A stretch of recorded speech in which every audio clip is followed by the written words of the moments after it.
High student, আজকে তোমাদের জন্য একটা নতুন চ্যাপ্টার পড়াতে এসে গেছি আমি, তোমাদের শরৎ স্যার। আজকের যে চ্যাপ্টারটা আমি স্টার্ট করবো এখানে, সেটা হলো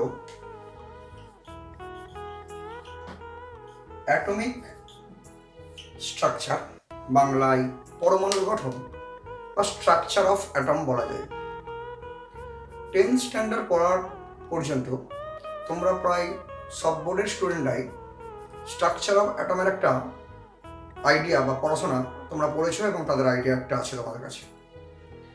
আজকের আমি 11th-12th স্ট্যান্ডার্ড বা জয়েন্ট মেডিকেলের মতো এক্সামে বসার জন্য অ্যাটমিক স্ট্রাকচারের আর একটু ডেপথনেস আর একটু ভালো করে তোমাদেরকে বুঝতে হবে, সেটাই আমি এখানে পড়াবো।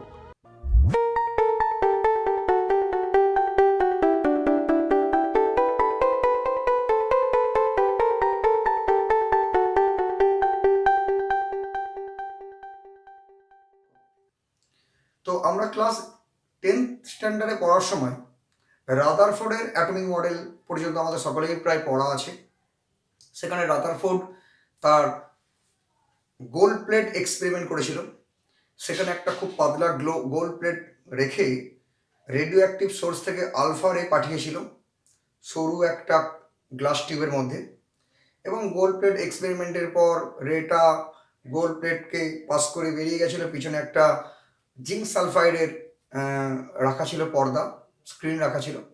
তাতে যেখানে যেখানে স্পার্কলিংগুলো হয়েছিল সেখানেই আমরা ধরে নিয়েছিলাম যে আলফা রে গিয়ে অ্যাটাক করলো, এবং সেখান থেকে আমরা অনেকগুলো আইডিয়া পেয়েছিলাম। গোল্ড প্লেট এক্সপেরিমেন্ট তো ক্লাস 10 স্ট্যান্ডার্ড প্রায় সকলেরই পড়া। যাদের আইডিয়াটা ক্লিয়ার নয় তারা আরেকবার 10 স্ট্যান্ডার্ডের গোল্ড প্লেট এক্সপেরিমেন্টটা দেখে নেবে। তো রাদারফোর্ডের এই যে গোল্ড প্লেট এক্সপেরিমেন্ট করে রাদারফোর্ড যা দেখেছিল সেগুলো তিনি একটা জায়গায় লিখেছিলেন, এবং সেগুলোকেই রাদারফোর্ডের পরমাণু গঠনের স্বীকার্য বা পস্টুলেটস হিসেবে ধরা হতো। তো সেখানে রাদারফোর্ড যা যা কনসেপ্ট দিয়েছিল সেগুলো একটা অ্যাটমসের মাঝখানে একটা খুব ছোট্ট স্থান, ছোট পজিশন আছে, স্মল পজিশন, সেটাকে বলা হয় নিউক্লিয়াস। সেই নিউক্লিয়াসের মধ্যে থাকে প্রোটন আর নিউট্রন। তার চারিদিকে ইলেকট্রনগুলো সার্কুলার ওয়েতে ঘুরে বেড়ায়। ম্যাক্সিমাম স্পেসটা ছিল অ্যাটমের মধ্যে ভ্যাকেন্ট বা ফাঁকা জায়গা ছিল। প্রোটনের চার্জ পজিটিভ, ইলেকট্রনগুলোর চার্জ নেগেটিভ, এরকম অনেকগুলো আইডিয়া রাদারফোর্ড দিয়েছিল। এবং রাদারফোর্ড আরও একটা ইম্পর্টেন্ট কথা বলেছিল যে সেটাখানে the size of the nucleus is very small or very negligible with respect to the size of the atom. পরমাণুর রেসপেক্টের থেকে নিউক্লিয়াসের যে সাইজ আকার সেটা খুবই ছোট। রাদারফোর্ডের এই এতগুলো ঠিক কথার মাঝখানে রাদারফোর্ড দুটো ভুল কথা বলে ফেলেছিল, যেখান থেকে 11-এর পড়াটা শুরু হবে। Defects of Rutherford atomic model. তো রাদারফোর্ডের যে ডিফেক্ট সেটা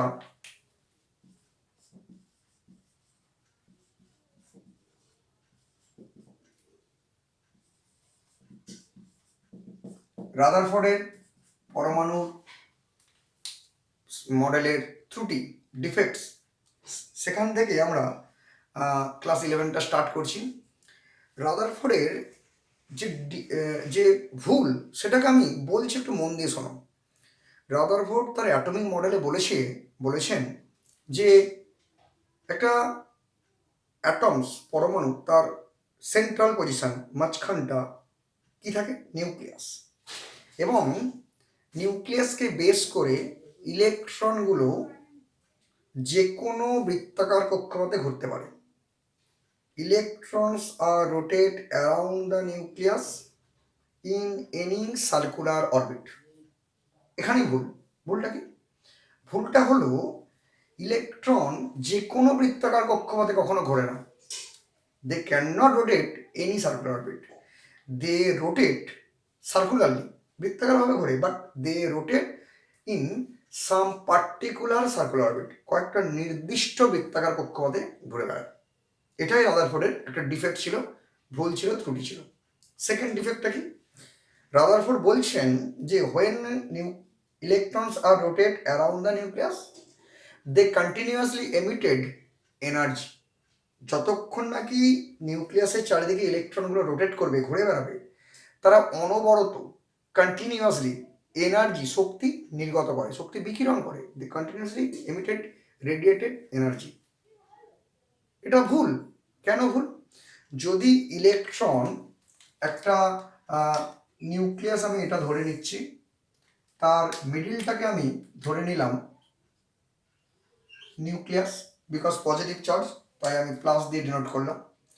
এই নিউক্লিয়াসের চারিদিকে যদি ইলেকট্রনগুলো রোটেট করে, তোমরা দেখতে থাকো, আমি ধরে নিলাম একটা ইলেকট্রন, তো ইলেকট্রনের রোটেশনটা এইভাবে স্টার্ট হলো, যদি ইলেকট্রন তার এনার্জি কন্টিনিউয়াসলি ছেড়ে দেয়, তাহলে এনার্জি অফ ইলেকট্রন কী হবে? কমে যাবে, কমতে থাকবে। ইলেকট্রনের চার্জ নেগেটিভ চার্জ, সবাই জানে। আর নিউক্লিয়াসে প্রোটন থাকার কারণে নিউক্লিয়াসের চার্জটা পজিটিভ চার্জ। এবার electron negative, proton nucleus positive, তাহলে ইলেকট্রনের সাথে নিউক্লিয়াসের একটা অ্যাট্রাকশন ফোর্স সবসময় কাজ করবে। যত ইলেকট্রন এনার্জি রেডিয়েট করবে, এমিট করবে, ছেড়ে দেবে, তত এনার্জি কমবে। তত নিউক্লিয়াসের অ্যাট্রাকশন ফোর্সে ইলেকট্রনটা ধীরে ধীরে কোথায় আসবে? It is come close towards the nucleus, and after few minutes, after certain times, it fall over nucleus. তার মানে ইলেকট্রন তার এনার্জি যদি ছেড়ে দেয়, শক্তি কমায়, ঘুরতে ঘুরতে ঘুরতে ঘুরতে একটা সময় এসে নিউক্লিয়াসের উপরে পড়বে এবং অ্যাটমসটা ডিস্ট্রয় করে যাবে, ধ্বংস হয়ে যাবে। কারণ একটা বড় সাইজের অ্যাটম আলটিমেটলি একটা বিন্দু, পয়েন্টে পরিণত হবে। তার মানে এই পৃথিবীতে সমস্ত প্রোটন, সমস্ত অ্যাটমস থাকতে থাকতে সাইজে ছোট হয়ে আলটিমেটলি ধ্বংস হয়ে যায়। এটা নিশ্চয়ই কখনো হয় না, কারণ অ্যাটমস যদি কন্টিনিউয়াসলি ধ্বংস হতে থাকে, তাহলে কখনোই অ্যাটমস থেকে মলিকিউলস, মানে পরমাণু থেকে অণু গঠন হবে না। তার মানে এই পৃথিবীতে যা কিছু এক্সিস্ট করছে সেগুলো সব ভ্যানিশ হয়ে যাবে কিছুক্ষণ পরেই। মানে আমি খরচ করে অনেক টাকা দিয়ে একটা বাড়ি বানালাম, কিছুদিন পরে তার অ্যাটমসগুলো যদি ধীরে ধীরে এইভাবে নষ্ট হতে থাকে, তাহলে পুরো বাড়িটাই একদিন আর থাকবে না। এটা কখনো হয় না। এটাই ছিল রাদারফোর্ডের সেকেন্ড ডিফেক্ট। তার মানে ইলেকট্রনগুলো যখন নিউক্লিয়াসের চারিদিকে ঘোরে, দে কন্টিনিউয়াসলি এমিটেড এনার্জি, এটাই ভুল। হ্যাঁ, এই ভুলটা যিনি ধরেছিলেন, তিনি রাদারফোর্ড, তিনি নিলস বোর। তার মানে রাদারফোর্ডের যে ডিফেক্ট, সেখান থেকে আমরা যাচ্ছি বোরের অ্যাটমিক মডেল। সেখানে নিলস বোর রাদারফোর্ডের এই ডিফেক্টগুলোকে ক্ল্যারিফাই করলো, করে বোর তার নতুন থিওরি, নতুন কনসেপ্ট নিয়ে এলো about structure of atom or atomic structure. তো এবার আমি বোরের অ্যাটমিক মডেলে গিয়ে দেখাবো কিভাবে রাদারফোর্ডের অ্যাটমিক মডেলকে মডিফাই করে নতুন অ্যাটমিক মডেল বোর দিল। আমি তাই সেকেন্ড টপিকে চলে যাচ্ছি,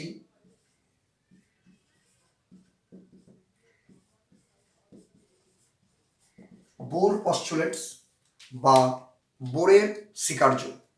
বোর রাদারফোর্ডের অ্যাটমিক মডেলগুলোকে ভুলগুলো খুঁজে তার নতুন থিওরি দিচ্ছে। বলছেন যে একটা যদি নিউক্লিয়াস থাকে এবং তার চারিদিকে ইলেকট্রনগুলো যদি সার্কুলার অরবিটে ঘুরে বেড়ায়, এটা যদি ইলেকট্রনের সার্কুলার অরবিট হয়, আর এটা যদি ইলেকট্রনের পজিশন হয়, এবং এই সার্কুলার অরবিটের যে রেডিয়াস, ব্যাসার্ধটা যদি আর হয়, এবং যে ইলেকট্রনটা মুভ করছে তার স্পিড বা ভেলোসিটি যাই বলো না কেন, সেটা যদি ভি হয়, আর ইলেকট্রনের ভরটা, মাসটা এম হয়, তাহলে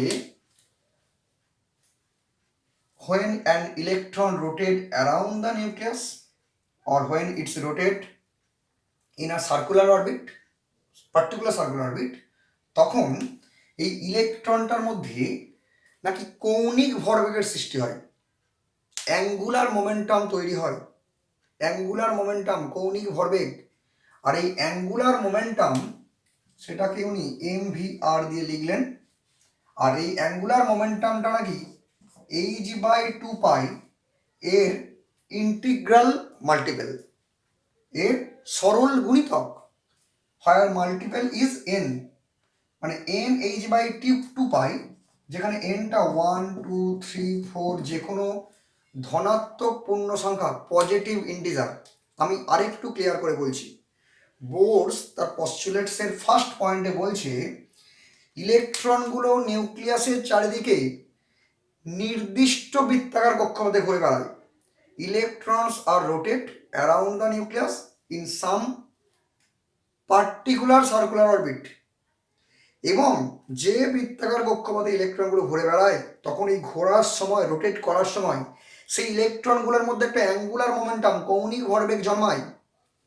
সেই অ্যাঙ্গুলার মোমেন্টামটা mvr, আর এই mvr এর ভ্যালু নাকি h/2 পাইয়ের সরল গুণিতক। সেই গুণিতক বা মাল্টিপলটা হলো n। n এর ভ্যালু 1 2 3 4 যে কোনো পজিটিভ ইন্টিজার, যে কোনো ধনাত্মক পূর্ণ সংখ্যা হতে পারে।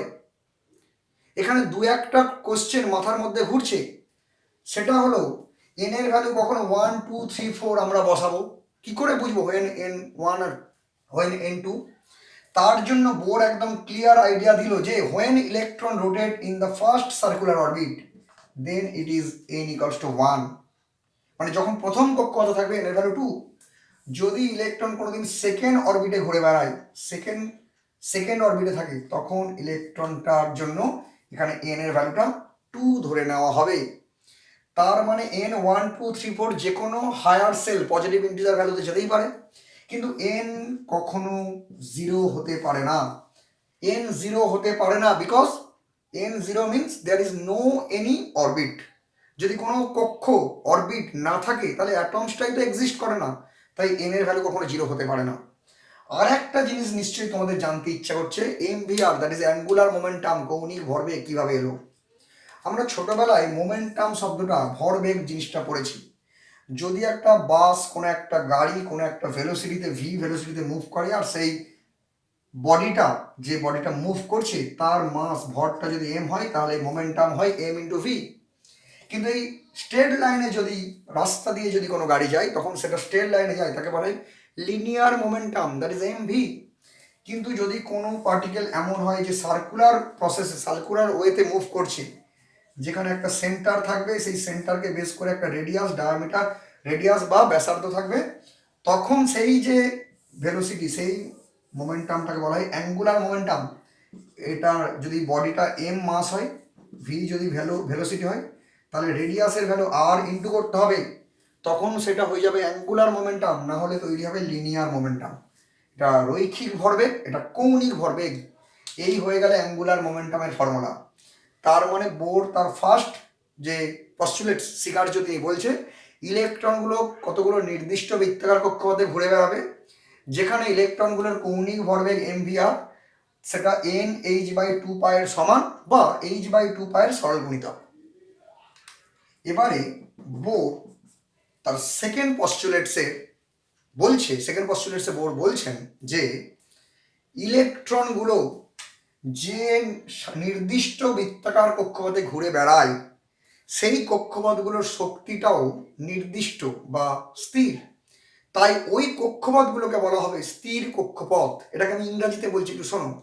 when electrons are rotate some particular circular orbits, then the energy of those orbits are also fixed or constant, and then therefore those orbits are called stationary orbit, স্থির কক্ষপথ।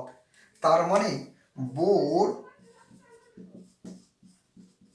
তার সেকেন্ড পস্টুলেটসে স্টেশনারি অরবিট বা স্থির কক্ষপথ সম্পর্কে ধারণা দিল। তার মানে প্রত্যেকটা অরবিট, কক্ষপথে এনার্জি একটা পার্টিকুলার, একটা ফিক্সড ভ্যালু থাকে, সেটা বাড়া কমা হয় না। যেমন ফার্স্ট যে অরবিট, তার এনার্জিটাকে আমরা E1 দিয়ে ডিনোট করব। সেকেন্ড অরবিট, দ্বিতীয় কক্ষপথ, তার এনার্জিকে আমরা E2 দিয়ে ডিনোট করতে পারি, E ফর এনার্জি।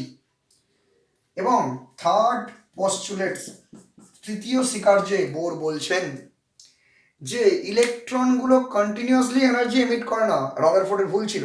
বোর বলছে ইলেকট্রন এনার্জি এমিট বা অ্যাবজর্ব, মানে সে অ্যাবজর্ব করতে পারে, বাইরে থেকে শক্তি গ্রহণ করতে পারে বা রিলিজ করতে পারে, ছেড়ে দিতে পারে, লস করতে পারে, গেইনও করতে পারে, লসও করতে পারে।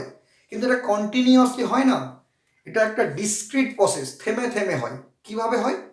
বোর বলছেন কোনো হায়ার এনার্জি সেল, উঁচু কক্ষপথে যদি কোনো ইলেকট্রন থাকে, সে যখন লোয়ার এনার্জি সেলে ব্যাক করে, নেমে আসে, তখন কিছুটা শক্তি সেই এনার্জি ছেড়ে দেয়। When an electron come from the higher orbit to the lower one, then it's emitted or loses some amount of energy. মানে উচ্চতর কক্ষপথ থেকে নিম্নতর কক্ষপথে নেমে আসার সময়, হায়ার সেল থেকে লোয়ার সেলে ব্যাক করার সময় এনার্জি ছেড়ে দিয়ে দিয়ে নামে। তবে সেটা ধাপে ধাপে, এখান থেকে এক ধাপ কিছুটা এনার্জি ছেড়ে দিল, সেখান থেকে আরেক ধাপ আবার কিছুটা এনার্জি ছাড়লো, সেখান থেকে আরেক ধাপ, এরকম step wise by process of laddering process, laddering process, ধাপে ধাপে মোয়ের মতো করে এখান থেকে এনার্জি বেরিয়ে যায়। এটাই বোর বলছে। তো যদি সেকেন্ড অরবিট থেকে ফার্স্ট অরবিটে একটা ইলেকট্রন ব্যাক করে, তখন যতটুকু এনার্জি সে রিলিজ করবে সেটা হচ্ছে E2 মাইনাস E1। এটাকে আমরা delta E, that is the difference, পার্থক্য, ওই জন্য আমরা ডেল্টা ই দিয়ে ডিনোট করলাম। এই তিনটেই হলো বোরের পস্টুলেটস বা বোর স্বীকার্য। এখান থেকে আরো একটা কথা, এনার্জি ছেড়ে দিলে ইলেকট্রন ওপর থেকে যেমন নিচে ব্যাক করে, তেমন ইলেকট্রন যদি লোয়ার সেলে থাকে, সে যদি ইলেকট্রন এনার্জি অ্যাবজর্ব করে, বাইরে থেকে যদি হিট, একটা ফর্ম অফ এনার্জি, সেই হিট দেওয়া হয়, এনার্জি অ্যাবজর্ব করে, শোষণ করে, তাহলে ইলেকট্রন কিন্তু লাফিয়ে লাফিয়ে আবার same amount of energy absorb করে লাফিয়ে লাফিয়ে লোয়ার সেল থেকে হায়ার সেলে যেতে পারে। মানে ইলেকট্রনের এনার্জি নেওয়া বা ছেড়ে দেওয়াটা কন্টিনিউয়াসলি, স্মুথলি, কন্টিনিউয়াসলি, রানিংলি এটা হয় না, অনবরত হয় না। মানে এনার্জি ছেড়ে দেওয়াটা ধাপে ধাপে হয়। যেমন আমরা যদি একটা কার ওয়াশ করি, তো আমাদের পাইপের জলটা আমরা এরকম ফোর্সে যদি ধরে থাকি, কন্টিনিউয়াসলি বৃষ্টির মানে জলটা পড়তে থাকে পাইপ থেকে, তো এটা একটা কন্টিনিউয়াস প্রসেস। কিন্তু আমরা যখন সেলুনে থাকি, সেলুনে হেয়ার কাটিং করার সময় আমাদের যে স্প্রে করা হয়, চুল থেকে থেকে স্প্রে করা হয়, এটা একটা থেমে থেমে, এইটা একটা ডিসক্রিট প্রসেস, অনবরত নয়, থেমে থেমে হয়। এইভাবে ইলেকট্রন এনার্জি ছেড়ে দেওয়া বা নেওয়াটা করে থাকে। তো এখানে দু একটা টার্মস নতুন লাগছে তোমাদের, যেমন এইটা, হোয়াট ইজ দিস, এই এইচটাকে কি বলবো সেটা আমি বলবো, তার আগে এই পেজটাকে পুরোপুরি কপি করবে, এইটার স্ক্রিনশট রাখো, না হলে লিখতে অসুবিধা হবে, তারপর আমি এটাকে মুছছি। দেখো তোমাদের এখানে একটা স্মল এইচ লেটার লেখা হয়েছে। এখানে এইচটাকে কি বলা হয়? এইচটাকে বলা হয় প্ল্যাঙ্কস কনস্ট্যান্ট, প্ল্যাঙ্কের ধ্রুবক। প্ল্যাঙ্কস কনস্ট্যান্ট বা প্ল্যাঙ্কস ধ্রুবক, ধ্রুবক মানে কনস্ট্যান্ট, তার একটা ফিক্সড ভ্যালু থাকে, হ্যাঁ ভ্যালু আছে। সিজিএস প্রসেসে প্ল্যাঙ্কস কনস্ট্যান্টের ভ্যালু হলো 6.626 ইন্টু 10⁻⁻27 আর্গ সেকেন্ড। আর এমকেএস বা এসআই প্রসেসে ভ্যালুটা হবে -34 জুল সেকেন্ড। এটা তোমাদেরকে মনে রাখতেই হবে। এখন কোশ্চেন হলো, কোথা থেকে প্ল্যাঙ্কস কনস্ট্যান্টটা এলো সেটা একটু জানতে ইচ্ছে করছে স্যার। শোনো, এই পৃথিবীতে এনার্জির একটা ইকুয়েশন তোমরা প্রায় সকলেই জানো, Einstein energy equation, E = mc², সবাই জানো Einstein energy equation. E for energy, m for mass and c is the speed of the light in vacuum medium. কিন্তু এই ইকুয়েশন দিয়ে সমস্ত পার্টিকেলস যে আছে পৃথিবীতে, সমস্ত পার্টিকেলের এনার্জি ক্যালকুলেট করা যায় না। হ্যাঁ, এটাই আইনস্টাইনের লিমিটেশন ছিল। তো ম্যাক্স প্ল্যাঙ্ক বলছে, যেসব পার্টিকেলস যাদেরকে ম্যাক্রো পার্টিকেল হিসেবে আমরা ভাবি, বড় পার্টিকেলস দেখা যায়, আমরা তাদের ফিল করি, যাদের ইন্দ্রিয় গ্রাহ্য, তো এই ধরনের পার্টিকেলের যদি এনার্জি ক্যালকুলেট করতে হয়, তাহলে আইনস্টাইনের equation very good for them. কিন্তু যদি কোনো মাইক্রো পার্টিকেলস হয়, যাদেরকে আমরা খুব সহজে খালি চোখে দেখতে পাই না, যেমন লাইট, যেমন সাউন্ড, হ্যাঁ এইগুলোর ক্ষেত্রে এই ইকুয়েশন দিয়ে এনার্জি ক্যালকুলেট করা যায় না। যারা ওয়েভ, যারা তরঙ্গের আকারে চলে, তাদের এনার্জি ক্যালকুলেট করা যায় না এই ফর্মুলা দিয়ে। এই ফর্মুলা মানে এই পার্টিকেলসগুলোর এনার্জি ক্যালকুলেট করার জন্য বিজ্ঞানী সায়েন্টিস্ট ম্যাক্স প্ল্যাঙ্ক তার একটা ইকুয়েশন বানালেন। সেই ইকুয়েশনটাই ম্যাক্স প্ল্যাঙ্ক বলছেন E energy of those small particle or micro particle energy E is directly proportional with nu. What is nu? Nu is called frequency. কম্পাঙ্ক, বাংলায় বলে কম্পাঙ্ক। নিউ এর সাথে ডাইরেক্টলি প্রপোর্শনাল, সমানুপাতিক। তাহলে কম্পাঙ্ক ফ্রিকোয়েন্সি যত ইনক্রিজ করে তার এনার্জিও তত ইনক্রিজ করে। কনস্ট্যান্ট সাইন উঠে গেলে একটা, প্রপোর্শনালিটি উঠে গেলে একটা কনস্ট্যান্ট। এই এইচটা হলো সেই H, Planck's constant. Scientist Max Planck তার ইকুয়েশন দিয়েছে, ওই জন্য এটাকে বলা হয় Planck's equation, E equals to H new.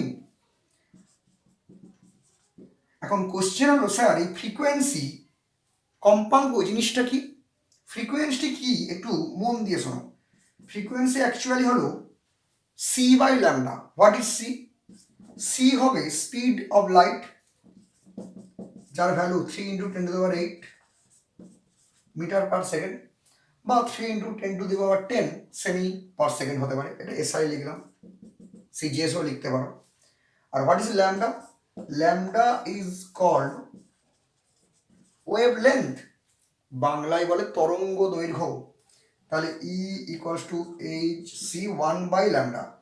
এই 1/λ যেটা সাইডে থাকবে সেটাই অ্যাকচুয়ালি আবার নিউ বার। 1/λ equals to nu bar. What is nu bar?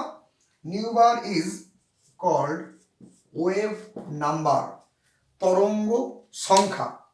Wave number বা তরঙ্গ সংখ্যা কি সেটাও আবার জানতে হবে।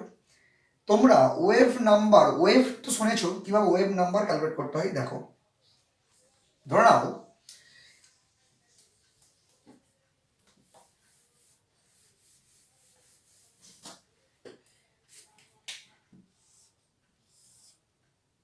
এরকম একটা জায়গায় আমরা কোনো একটা ভারী কিছু দিয়ে আমরা হিট করেছি, তাহলে এখান থেকে একটা সাউন্ড ওয়েভ তৈরি হবে।